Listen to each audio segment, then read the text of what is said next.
Movie का कि मेरी वीडियो ही अपलोड नहीं हो रही है। तीसरी की चौथी बार जब मैं वॉइस ओवर कर रही हूँ इस क्लिप का और मेरा दिमाग घुमा हुआ है, कोई सेटिंग मैंने नहीं छोड़ी, वेलकम बैक टू फोन का मतलब मैंने आज का व्लॉग दोबारा से स्टार्ट हो रहा है रीसेट करके सब कुछ करके हर चीज देख लिया पर वो चीज नहीं हो रही। तो अब मुझे मजबूरन काइन मास्टर डाउनलोड करके उस पे वीडियो बना के घरों में ये बरकतें फजीलतें रहमतें बरसाए। मेरा व्लॉग लेट हो गया। आज हम लोगों का खैर से तीसरा रोजा है, नहीं तो मैंने दूसरे ही रोजे में जो है ना सुबह सुबह इसको अपलोड कर देना था। वॉइस ओवर रेडी था, बस ये बीच में मिस अच्छा, हो मैं गया। ना पिछले 2 दिन चलते से हैं व्लॉग व्लॉग की अपलोड तरफ करने की और कोशिश कर रही व्लॉग हूँ, जो है लेकिन मैंने पता जैसे नहीं कि क्या बताया मसला हुआ है। सहरी बन रही है।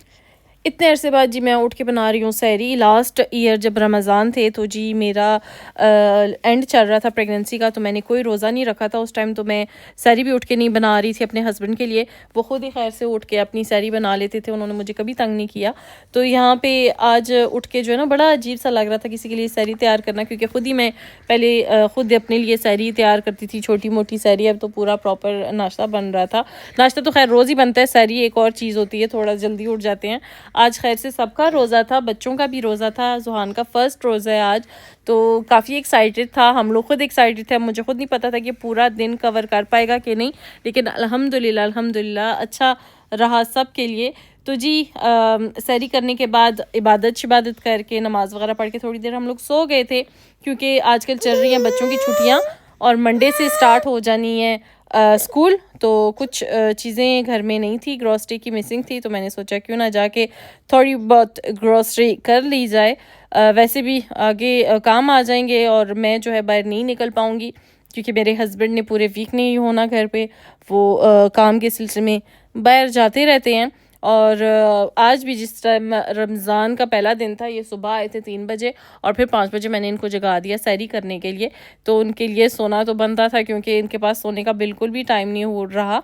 तो उसके बाद जी मैं पहुंची ग्रॉसरी के लिए, और ग्रॉसरी के लिए मैंने यहाँ पे एक छोटी सी वीडियो बनाई थी आपको दिखाने के लिए कि यहाँ पे भी लोग जो है ना सिग्नल पे पैसे मांगते हैं। ये नहीं कि आप यूरोप में हैं और यहाँ पे भी कोई इस तरह का सीन नहीं है, यहाँ पे भी बहुत ज़्यादा है।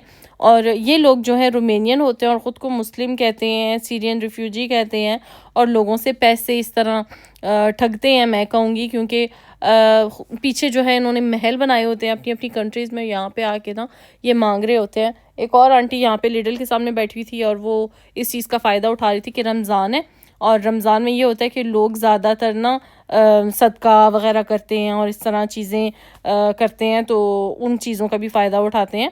तो ये चीज़ें मैंने सोचा आपके लिए बता दूँ, ये भी दिखानी चाहिए। यूरोप की जो है सेकंड एक किस्म का कह लें विज़न है, जो हर वक्त नहीं देखने को मिलता। यूरोप बिल्कुल क्लीन नज़र आता है, लेकिन नहीं, ये भी चीज़ें साथ साथ इधर हैं। तो जी ये मैंने छोटी सी ग्रॉसरी की है, थोड़ी बहुत चीज़ें थी, नाश्ते का ही ज़्यादा सामान था, और 2-4 चीज़ें जो सॉसेस वगैरह जो रात को ज़रूरत आनी थी सैंडविचेस बनाने के लिए बच्चों के लिए। उसके बाद जी मैं आ गई जी, ये तुर्किश स्टोर है, यहाँ से मैंने लेनी थी फ्रूट और सब्ज़ी, सलाद वगैरह लेनी थी यहाँ से, क्योंकि इनके यहाँ ना बहुत अच्छी ऑफ़र और प्रमोशन लगी होती है। मैं कई दफ़ा यहाँ से मीट भी लेके जाती हूँ, इनके पास कई बार ना ऑफ़र बहुत अच्छी लगी होती है। और जो इर्द गिर्द रहते हैं मेरे आस पड़ोस में जो मुझे जानते हैं, अगर आपने शॉपिंग करनी है इधर से वेलकम, जाके कर लें, बहुत अच्छी रीज़नेबल चीज़ें यहाँ पे मिल जाती हैं। और नहायत ही रश था आज, तो पार्किंग नहीं मिल रही थी, लोग तो बाकायदा लड़ रहे थे पार्किंग के लिए। तो उसके बाद जो है घर आके ग्रॉसरी वगैरह समेटी, फिर मुझे मेडिकल स्टोर जाना था, अपने अस्थमा के उस पे जो है ट्रीटमेंट जो मुझे चाहिए वो लेना था। और मुझे चाहिए था जी एक ना माइग्रेन के लिए ऐसी चीज़ जो फीडिंग के लिए कंपैटिबल हो। तो जो फार्मेसी में था बंदा, उसने मुझे ये रिकमेंड किया कि ये बिल्कुल नेचुरल है और कंपैटिबल है उसके साथ, फीडिंग के साथ, तो इसका कोई साइड इफ़ेक्ट नहीं होना। तो ये एक किस्म का बाम कह लें, बाम तो खैर नहीं था, ये पत्थर बीच में कुछ था सख्त सा, और उसमें से ना लिक्विड फॉर्म में कुछ निकल रहा था, जेल टाइप लिक्विड फॉर्म में, और उसका ना बिल्कुल मेंटल फ्रेगनेंसी, और इससे वो कहते हैं कि माथे पे लगाने से ना आपको काफ़ी रिलीफ मिलना है। तो खैर ये मतलब मैंने सोचा आपको दिखा दूँ। 2.5 घंटे आप यकीन करें मैंने कटिंग करवानी थी अयान की, वहाँ पे मेरे लग गए इंतज़ार करते करते, क्योंकि रश इस तरह थी कि सबके बच्चों ने जाना था। अब मैं नहीं कहूँ कि मेरे बच्चे ने स्कूल जाना था, सबके बच्चों ने जाना था, इस वजह से काफ़ी रश हुई पड़ी थी। तो 2.5 घंटे के बाद आगे तकरीबन 4:30-5 बज गए थे। तो मुझे जल्दी जल्दी फिर सारा कुछ रेडी करना था, क्योंकि आज पहली इफ्तारी मामा के घर है। हमारे यहाँ यही होता है कि पहली इफ्तारी मामा की तरफ होती है, मेरी बहन भी आ जाती है, सारे हम लोग इकट्ठे होते हैं। तो चिकन जो है मैंने अपने घर पे अपने ओवन में रोस्ट करना था। सैलड भी मैंने वॉश करके रख दी, क्योंकि मैंने रेडी करनी थी बच्चों के लिए सैंडविचेस, और उसमें मुझे ज़रूरत आनी थी। और ओवन अभी प्री हीट करूँगी, उसमें फिर चिकन डाल के छोड़ दूँगी। ये स्ट्रॉबेरीज़ मैं लेकर आई थी वहाँ से तुर्किश शॉप से, बच्चों को बहुत पसंद थी और वैसे भी दोनों का रोज़ा था, तो मैंने कहा चले इनको स्ट्रॉबेरीज़ दे दूँ, बहुत शौक से बच्चे खा लेते हैं। और टेंडर्स बनाने थे सैंडविचेस के लिए। मैं वो जो टोर्टिया रैप होते हैं ना, वो मिलते हैं, उनके मैं इनको रोल बना के दे देती हूँ। बड़े ही शौक से बच्चे खा लेते हैं, बीच में सलाद डाली, सॉसेज और सब कुछ डाल के ना, तो बहुत शौक से खा लेते हैं। अच्छा, अगर आपको ना मेरा व्लॉग अच्छा लग रहा हो तो प्लीज़ कमेंट बॉक्स में मुझे ज़रूर बताएं, और वीडियो पसंद आ रही है तो लाइक ज़रूर करें, क्योंकि मैंने दोबारा इतनी हिम्मत करके ना मैंने दोबारा से व्लॉगिंग स्टार्ट की है।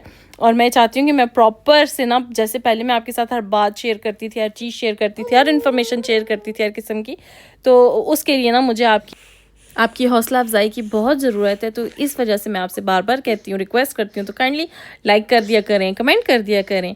तो उसके बाद जी हम लोगों ने रेडी किए केक मेरी सिस्टर ने बनाए थे। वो बाज़ारी केक नहीं खा सकती, उसको ग्लूटेन इशू है, इस वजह से वो ख़ुद केक बनाती है, और बनाती भी बहुत मज़े के हैं। तो 2 बर्थडे सेलिब्रेट करनी थी, एक थी जी मेरी मामा की और दूसरी थी मेरे हस्बैंड की, दोनों की सेम डेट पे आ रही है। नॉर्मली संडे को करनी थी, लेकिन संडे को ये सारे थे नहीं, तो हम लोग एक फैमिली पूरी इकट्ठी सैटरडे को हुई थी, तो इसलिए हम लोगों ने बेहतर सोचा कि चलो एक दिन पहले मना लेते हैं, कोई बात नहीं। तो उसके बाद जी इफ्तारी करने के बाद हम लोगों ने की जी बर्थडे सेलिब्रेट, बहुत ही छोटा सा, कोई इतना ख़ास तमाम नहीं हुआ, नॉर्मल सा जो खाना सबके यहाँ होता है वैसे ही था। मामा ने पालक गोश्त बनाया हुआ था, तो साथ में जो सारी चीज़ें आपने वीडियोस में देख ली होंगी कि क्या क्या इफ्तारी में थे, छोटी मोटी चीज़ें। अल्लाह पाक जो है मंजूर करे जी हम सब का रोज़ा। तो यहीं पे मैं आज का व्लॉग एंड करूँगी। आई होप कि आपको पसंद आया होगा, पसंद आया हो तो मुझे ज़रूर बताइएगा। और मैं फिर से आपको कह रही हूँ, रमज़ान मुबारक, अपना बहुत सारा ख्याल रखिएगा, मुझे दुआ में याद रखिएगा। इंशाल्लाह मिलेंगे बहुत जल्दी। टेक केयर, अल्लाह हाफिज़।